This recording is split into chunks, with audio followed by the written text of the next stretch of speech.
الرحمن الرحیم. سلامونه او نیکهیلې قدرمن لیدونکو، هیله من یم چې ټول به روغ او جوړ یاست او د ژوند چارې مو په خوښۍ او خوشحالۍ سره مخ ته ځي.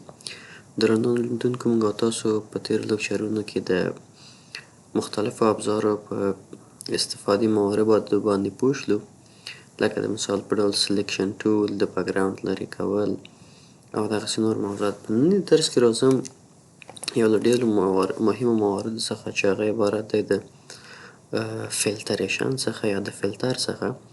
غواړم په فلتر کې له تاسو سره بحث وکړم.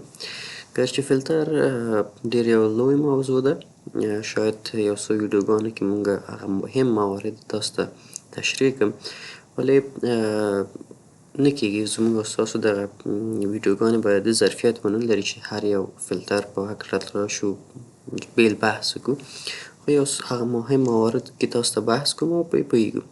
نو موږ او تاسو دغسې یو تصویر خلاص کړو چې دلته موږ او تاسو د فلتر په برخه کې یو لوی لیست لرو چې مختلف فلترونه دي.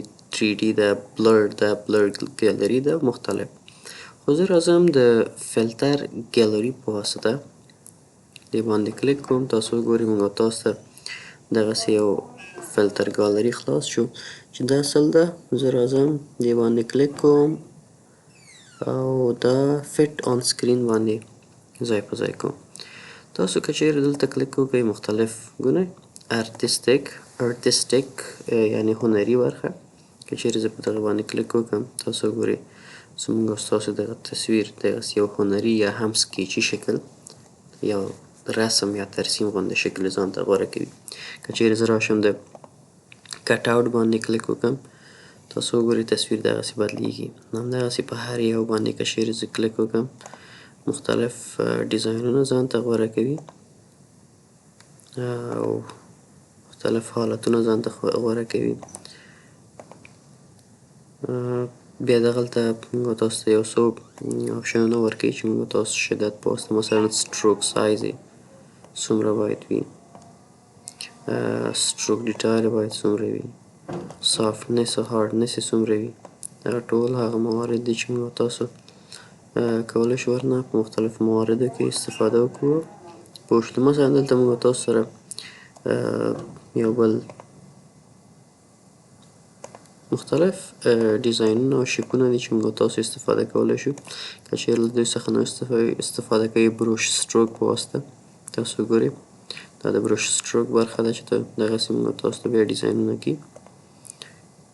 که چیرې د نفس څخه نوی کوئ دغه برخه کې سکیچ، عموما سکیچي برخه نه ډېر خلک استفاده کوي. موږ تاسو ته د سکیچ په شکل ښکاره کیږي او کولی شو له دغه ټولو برخو څخه استفاده وکړو. داسې که چیرې تاسو غواړئ یا دغسې یو شکل که چیرې غواړئ ورته ورکړئ. همدغسې سټایلس داسې هم کیدای شي، له دو څخه هم تاسو استفاده کولی شئ.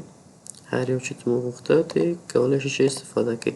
د مثال په ډول قدرمن لیدونکو زه راځم په سکیچ برخه کې دغه ډیزاین به ورته انتخاب کړو، مثلا دغه او اوکې کوو پې. تاسو وګورئ زموږ او ستاسو تصویر هماغسې یو شکل ځان ته غوره کړ کوم چې موږ او تاسو هلته انتخاب کړی و. که چیرې غواړو بیرته له دې څخه شاته تګ وکړو فقط یو کنټرول زیډ وهو بیرته شاته تګ کیږي. خو یو خبره چې باید تاسو ته وکړم، مثلا تاسو یو فلتر ورکړه، راځو فلتر ګالري ته موږ تاسو د مثال په ډول دا بیرته په فټ آن سکرین باندې راوړم.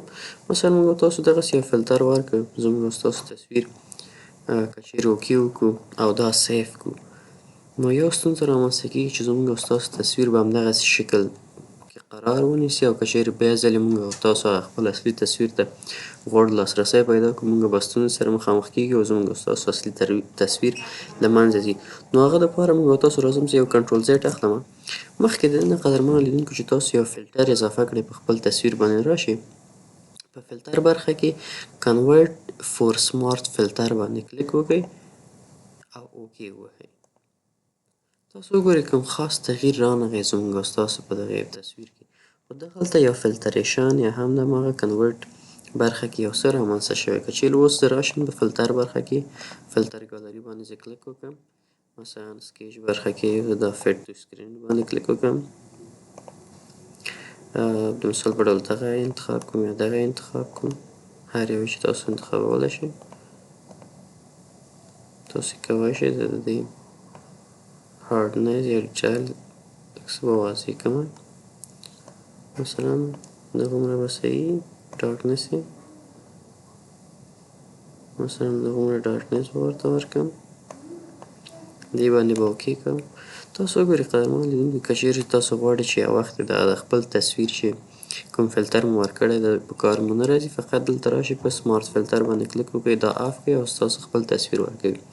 نو دا و قدرمن لیدونکو زموږ او ستاسو د نن ورځې لیکچر. په راتلونکو لیکچرونو کې به هم د فلټر په برخه کې مفصلا بحث به وکړو. نو په آخره کې له تاسو هیله کېږي چې زموږ یوټیوب چینل درسره سبسکرایب کړئ او له نورو ملګرو سره شریک کړئ. ښه وخت